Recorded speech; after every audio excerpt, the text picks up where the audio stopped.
வணக்கம் ஃப்ரெண்ட்ஸ், சிறகடிக்காசை சீரியலுக்கான இந்த வார ப்ரோமோவில் என்ன நடக்க போகுதுன்னு ஒரு ஹிண்ட் கொடுத்துருக்காங்க. வாங்க பார்த்துட்டு வரலாம்.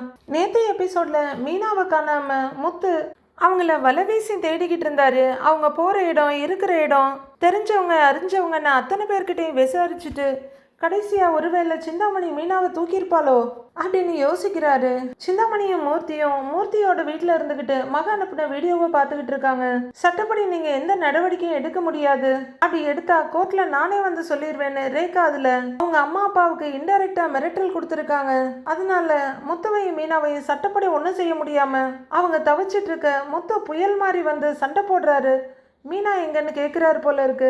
அடுத்து வர்ற காட்சியில மீனா இங்கதான் இருக்காங்க. அப்ப சிந்தாமணி கடத்துனாங்களா இல்லையான்றது எபிசோடு வரும்போது தான் தெரியும்.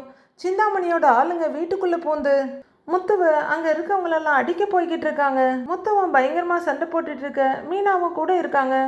ஒருவேளை சிந்தாமணி கடத்தி வச்சிருந்த மீனாவை முத்து மீட்டுக்கிட்டு வந்துட்டாரா? அதனாலதான் அவங்க ரவுடிங்களை வீட்டுக்கு அனுப்பியிருக்காங்களான்னு சீரியல் வந்தாதான் தெரியும்.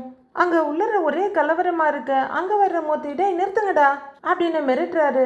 என்னோட பொண்ணை எங்கடா வச்சிருக்கிற அப்படின்னு சிந்தாமணி கோவப்பட, உன் பொண்ணு எவன் கூடய ஓடி போயிட்டா, எதுக்கு இங்க வந்து கத்திக்கிட்டு இருக்கிற? வெளியே பொண்ணு விஜயாவும் கத்துறாங்க.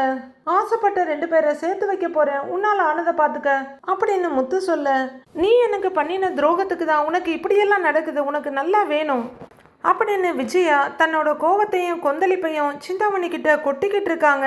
நானும் பார்க்குறேன், நீ எப்படி அவங்களுக்கு கல்யாணம் பண்ணி வச்சிடறேன்னு பார்க்குறேன் அப்படின்னு பயங்கர கோவத்தோட மிரட்டிகிட்டு இருக்காங்க சிந்தாமணி எத்தனை படத்தில் பார்த்துருப்போம்.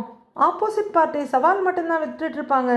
ஹீரோவும் ஹீரோயினும் அவங்க செய்ய நினைக்கிற காரியத்தை சாதிச்சிருப்பாங்க. அதுதான் இங்கேயும் நடக்க போகுது. ஆனால் எப்படி நடக்க போகுதுன்றதை தான் வர எபிசோடில் பார்க்கலாம் ஃப்ரெண்ட்ஸ்.